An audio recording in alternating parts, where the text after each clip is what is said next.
जय माता दी। नमस्कार आप सभी को। आज इस वीडियो में दुर्गा सप्तशती का 6वां, 7वां और 8वां अध्याय सुनाने जा रही हैं, जिसमें धूम्रलोचन, चंडमुंड और रक्तबीज के वध का वर्णन है। तो सुनते हैं दुर्गा सप्तशती का 6वां अध्याय। सुनिए। धूम्रलोचन वध। महर्षि मेघा ने कहा, देवी की बात सुनकर दूत क्रोध में भरा हुआ वहां से असुरेंद्र के पास पहुंचा और सारा वृतांत उसे कह सुनाया। दूत की बात सुन असुरेंद्र के क्रोध का पारावार न रहा और उसने अपने सेनापति धूम्रलोचन से कहा, धूम्रलोचन, तुम अपनी सेना सहित शीघ्र वहां जाओ और उस दुष्टा के केशों को पकड़कर उसे घसीटते हुए यहाँ ले आओ। यदि उसकी रक्षा के लिए कोई दूसरा खड़ा हो, चाहे वह देवता, यक्ष अथवा गंधर्व ही क्यों ना हो, उसको तुम अवश्य मार डालना। महर्षि मेघा ने कहा। शुंभ के इस प्रकार आज्ञा देने पर धूम्रलोचन 60,000 राक्षसों की सेना को साथ लेकर वहां पहुंचा और देवी को देख ललकार कर कहने लगा, अरे तू अभी शुंभ और निशुंभ के पास चल। यदि तू प्रसन्नता पूर्वक मेरे साथ न चलेगी तो मैं तेरे केशों को पकड़ घसीटता हुआ तुझे ले चलूंगा। देवी बोली, असुरेंद्र का भेजा हुआ तेरे जैसा बलवान यदि बलपूर्वक मुझे ले जावेगा तो ऐसी दशा में मैं तुम्हारा कर ही क्या सकती हूँ।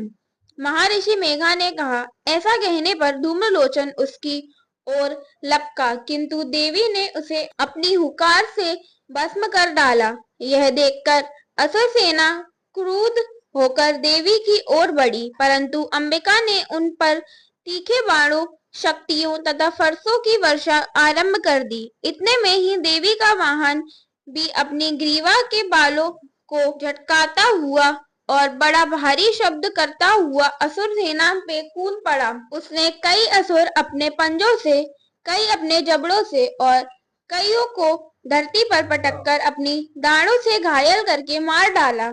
उसने कई असुरों के अपने नखों से पेट फाड़ डाले और कई असुरों का तो केवल थप्पड़ मारकर सिर धड़ से अलग कर दिया। कई असुरों की भुजाएं और सिर तोड़ डाले और गर्दन के बालों को हिलाते हुए उसने कई असुरों को पकड़कर उनके पेट फाड़कर उनका रक्त पी डाला। इस प्रकार देवी के उस महाबलवान सिंह ने क्षण भर में असुर सेना को समाप्त कर दिया। शुंभ ने जब यह सुना कि देवी ने धूम्रलोचन असुर को मार डाला और उसके सिंह ने सारी सेना का संहार कर डाला, तब उसको बड़ा क्रोध आया। उसके मारे क्रोध के ओठ फड़कने लगे और उसने चंड तथा मुंड नामक महाअसुरों को आज्ञा दी, हे चंड, हे मुंड, तुम अपने साथ एक बड़ी सेना लेकर वहां जाओ और उस देवी के बाल पकड़कर उसे बांधकर तुरंत यहाँ ले आओ। यदि उसको यहाँ लाने में किसी प्रकार का संदेह हो तो अपनी सेना सहित उससे लड़ते हुए उसको मार डालो और जब वह दुष्टा और उसका सिंह दोनों मारे जावे तब भी उसको बांधकर यहाँ ले आना। तो इसके साथ दुर्गा सप्तशती का 6वां अध्याय पूर्ण होता है। तो अब सुनेंगे दुर्गा सप्तशती का 7वां अध्याय, चंड और मुंड का वध। महर्षि मेघा ने कहा, दैत्यराज की आज्ञा पाकर चंड और मुंड चतुरंगी सेना को साथ लेकर हथियार उठाए हुए देवी से लड़ने के लिए चल दिए। हिमालय पर्वत पर पहुंच कर उन्होंने मुस्कुराती हुई देवी को, जो सिंह पर बैठी हुई थी, देखा।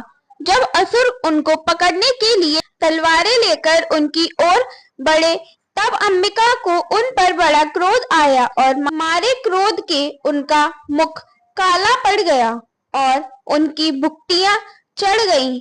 उनके ललाट में से अत्यंत भयंकर तथा अत्यंत विस्मृत मुख वाली लाल आंखों वाली काली प्रकट हुई, जो कि अपने हाथ से तलवार और पाश लिए हुए थी। वह विचित्र खड्ग धारण किए हुए थी तथा चीते के चर्म की साड़ी एवं नरमुंडों की माला पहने रखी थी। उसका मांस सूखा हुआ था और शरीर केवल हड्डियों का ढांचा था और जो भयंकर शब्द से दिशाओं को पूर्ण कर रही थी, वह असुर सेना पर टूट पड़ी और दैत्यों को भक्षण करने लगी।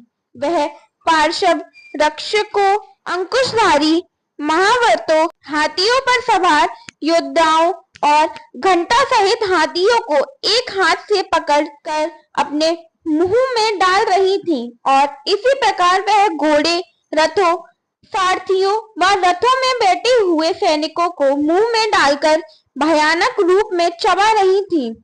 किसी के केश पकड़कर, किसी की गर्दन पकड़कर, किसी को पैरों से दबाकर और किसी को छाती से मसलकर मार रही थी। वह दैत्य के छोड़े हुए बड़े बड़े अस्त्र शस्त्रों को मुंह में पकड़कर और क्रोध में भर उनके दांतों से पीस रही थी। उसने कई बड़े बड़े असुर भक्षण कर डाले, कितनों को लौट डाला और कितने उसके मार के मारे भाग गए। कितनों को उसने तलवार से मार डाला, कितनों को अपने दांतों से समाप्त कर दिया। और इस प्रकार देवी ने क्षण भर में संपूर्ण दैत्यों सेना को नष्ट कर दिया। यह देख महापराक्रमी चंड काली देवी की ओर लपका और मुंड ने भी देवी पर अपने भयानक बाणों की वर्षा आरंभ कर दी और अपने हजारों चक्र उस पर छोड़े। उस समय वह चमकते हुए बाण व चक्र देवी के मुख में प्रविष्ट हुए इस प्रकार दिख रहे थे जैसे मानो बहुत से सूर्य मेघों की घटा में प्रविष्ट हो रहे हों। इसके पश्चात भयंकर शब्द के साथ काली ने अत्यंत जोश में भरकर विकट अट्टहास किया। उसका भयंकर मुख देखा नहीं जाता था। उसके मुख में श्वेत दांतों की पंक्ति चमक रही थी। फिर उसने तलवार हाथ में लेकर अर्थात हूँ शब्द कहकर चंड के ऊपर आक्रमण किया और उसके केश पकड़कर उसका सिर काट अलग कर दिया। चंड को मारा हुआ देखकर मुंड देवी की ओर लपका, परंतु देवी ने क्रोध में भरे उसे भी अपनी तलवार से यमलोक पहुंचा दिया। चंड और मुंड को मारा हुआ देखकर उसकी बाकी बची हुई सेना वहां से भाग गई। इसके पश्चात काली चंड और मुंड के कटे हुए सिरों को लेकर चंडिका के पास गई और प्रचंड अट्टहास के साथ कहने लगी, हे देवी, चंड और मुंड दो महान दैत्यों को मारकर तुम्हारी भेंट कर दिया है। अब शुभ और निशुंभ का तुमको स्वयं वध करना है। महर्षि मेघा ने कहा। वहां लाए हुए चंड और मुंड के सिरों को देखकर कल्याणमयी चंडी ने काली से मधुर वाणी में कहा, हे देवी, तुम चूंकि चंड और मुंड को मेरे पास लेकर आई हो अतः संसार में चामुंडा के नाम से तुम्हारी ख्याति होगी। तो इसके साथ दुर्गा सप्तशती का 7वां अध्याय पूर्ण होता है। अब सुनेंगे दुर्गा सप्तशती का 8वां अध्याय, रक्तबीज वध। महर्षि मेघा ने कहा, चंड और मुंड नामक असुरों के मारे जाने से और बहुत सी सेना के नष्ट हो जाने से असुरों के राजा प्रतापी शंभु ने क्रोध युक्त होकर अपनी संपूर्ण सेना को युद्ध के लिए तैयार होने की आज्ञा दी।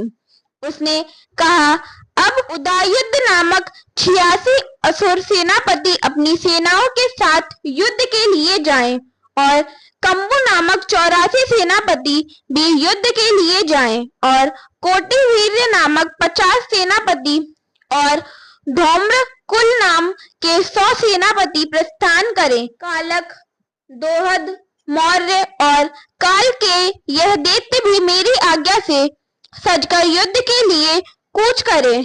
भयानक शासन करने वाला असुरों का स्वामी शुंभ इस प्रकार आज्ञा देकर बहुत बड़ी सेना के साथ युद्ध के लिए चला। उसकी सेना को अपनी ओर आता देखकर चंडिका ने अपनी धनुष की टंकोर से पृथ्वी और आकाश के बीच का भाग गुंजा दिया।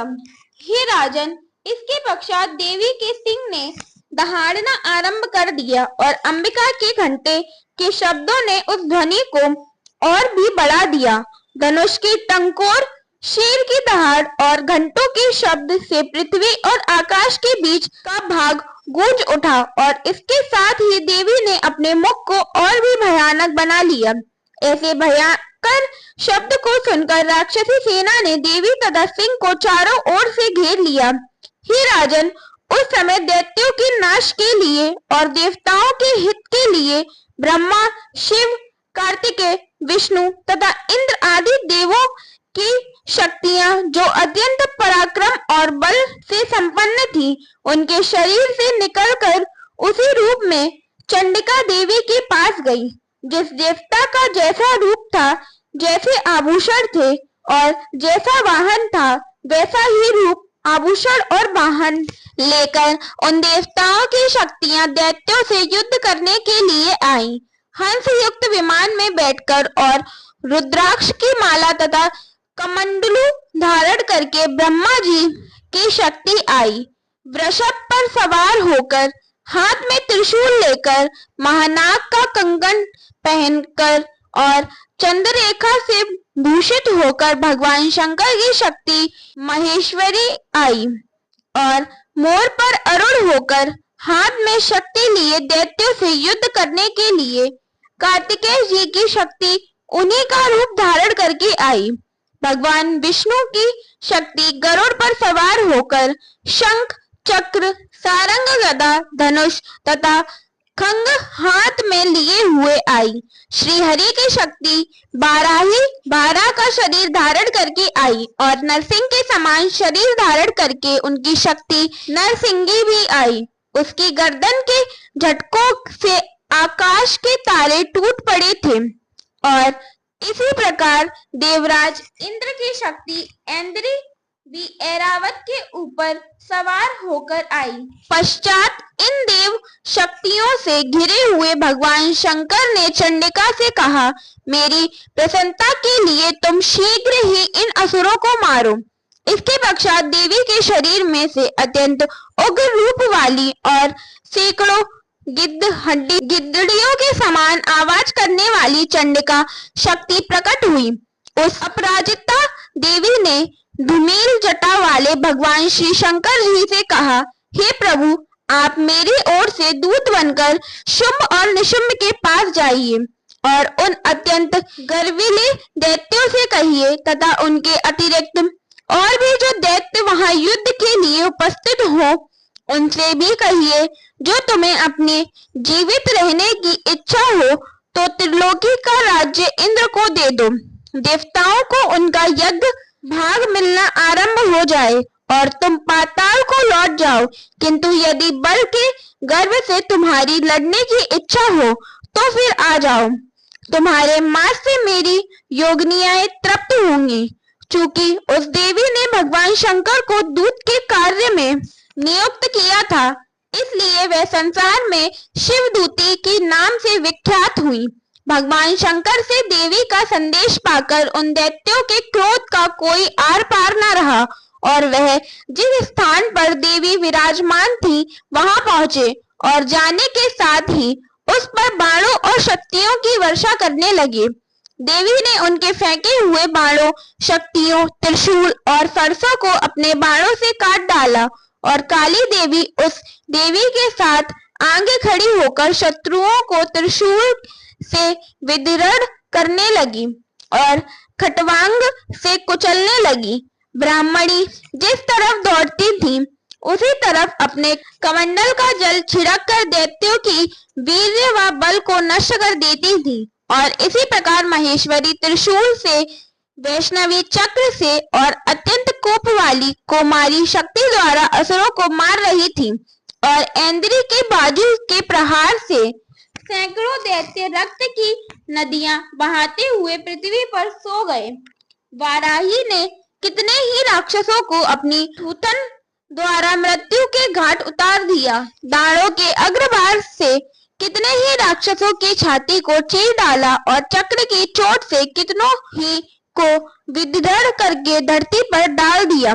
बड़ी बड़ी राक्षसों को नरसिंगी ने अपने नखों से विदीर्ण करके भक्षण कर रही थी और सिंहनाद से चारों दिशाओं को गूंजाती हुई रणभूमि में विचर रही थी।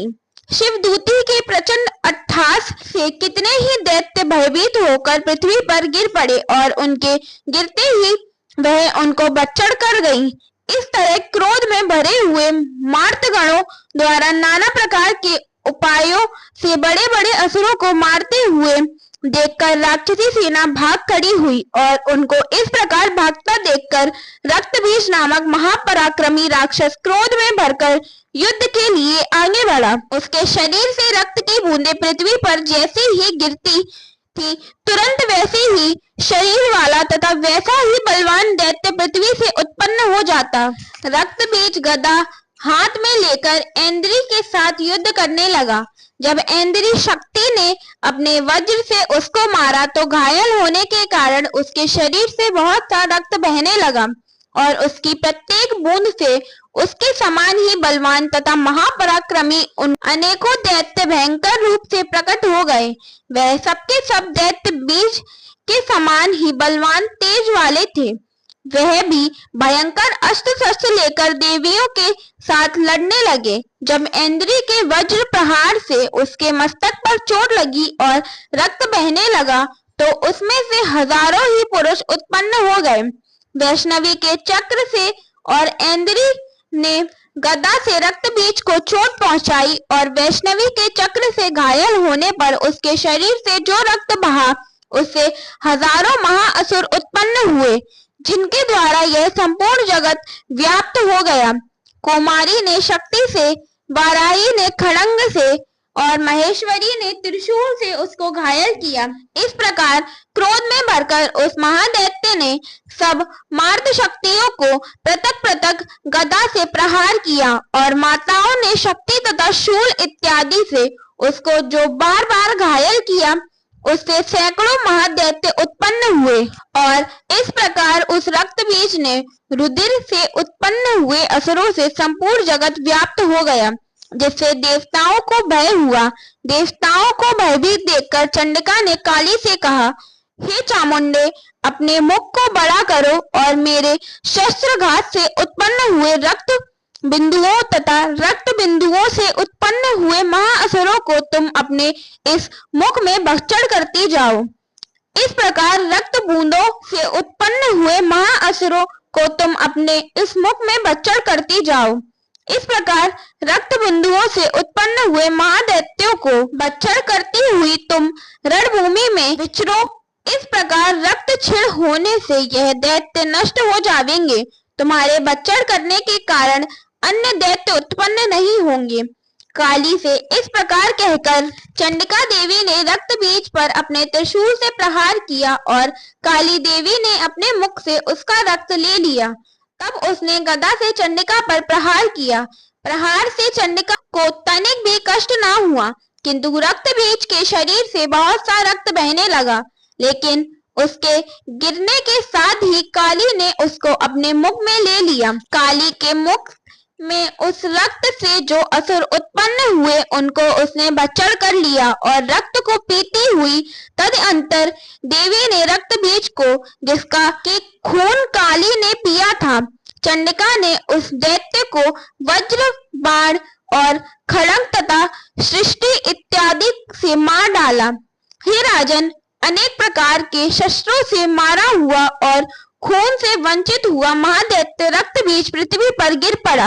हे राजन, उसके गिरने से देवता अत्यंत प्रसन्न हुए और माताएं उन असुरों का रक्त पीने के पश्चात उद्यत होकर नृत्य करने लगी। तो इसके साथ दुर्गा सप्तशती का 8वां अध्याय पूर्ण होता है। जय माता दी।